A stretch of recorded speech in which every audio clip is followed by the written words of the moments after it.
Hi, I'm Dan Costa, Editor-in-Chief of Worth Media Group. He is Josh Kampel, the CEO of Worth Media Group, and we are here with another Davos update. Josh, we've been here for a little while, we've gone to some things, we've seen some things. What are you hearing is the story of this Davos? I mean, obviously it's still dominated by AI. I think today I heard it really sank in when someone said we're in the AOL-moment. And by that they meant that first time we all got that disc, for us or Gen X or older, we got the disc, we put it in, we heard that modem handshake, and we finally got onto the internet. The internet had existed for over a decade before, but it made it accessible to the population. I think in November 2022, when OpenAI, introduced ChatGPT to the public, that gave us our access to AI. So AI, enterprise AI, had been around for over a decade, but now consumers had full access. Yes, we were using voice, prompts with our phones. We were using AI, but we weren't thinking about it as easily as we're thinking about ChatGPT. So walking up and down the promenade, AI still continues to dominate. But I think, we're starting to hear the conversations about things like, co-pilots, right? Kudos to Microsoft using Copilot early, but what is that interaction between humans and AI? Because AI is not gonna, hopefully at some point we'll get to those fully autonomous systems, but it still needs to augment human productivity, human decision-making.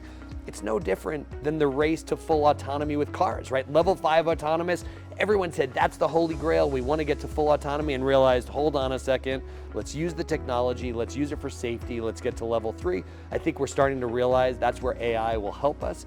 And then finally, I think obviously the conversation around risk, responsible AI, that continues. If we let these systems continue to make decisions, how do companies think about the risk that enters into their company? No matter if they're putting out content that is, potentially, at risk for lawsuits. So I think risk, responsibility now, turns the next conversation. But, other than to AI, I mean, Dan, what are you hearing? I mean, obviously there's all these conversations going. AI is the prominent one, but what else did you hear? I think AI is probably the most optimistic story that I've heard on the street. We're now in the middle of the event, and I'm hearing a lot more of the political conversation and a lot more of the challenges that we're going to face as an economy and as a global society. Oxfam put out its annual Davos report, and the news isn't great. Since 2020, the top 5 billionaires, the world's richest men, have doubled the amount of money that they have. Meanwhile, 5 billion people have less money than they did in 2020 because of inflation and the state of the economy. And that is exactly what Davos was formed to prevent from happening. So this issue of inequality, and it's coming from both the right and the left. And there's a lot of dissatisfaction with what the current system is, how it's working for most people, and it's leading to this political instability, which you're seeing all across the globe. And obviously the election results in the US from Iowa are just starting to sink in here.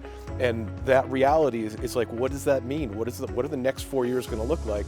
And it could be very different than the last 4. Yeah, and I think, we as Americans think about our own election happening this year, but right, what did we hear yesterday? Half of the world, will have potentially new leadership and elections. Could be a radical changing of the guard. It'll be interesting to stand here, in January of next year, and what is the state of the world? Business leaders, political leaders, NGOs, activists are having those conversations here, and everybody, at least in theory, is rowing in the same direction. So hopefully some progress can be made. Josh, we've got a lot more show to go. I'm looking forward to it. Thanks so much for talking to me. Thanks, Dan. That's all we've got for today. If you want more updates, check out worth.com.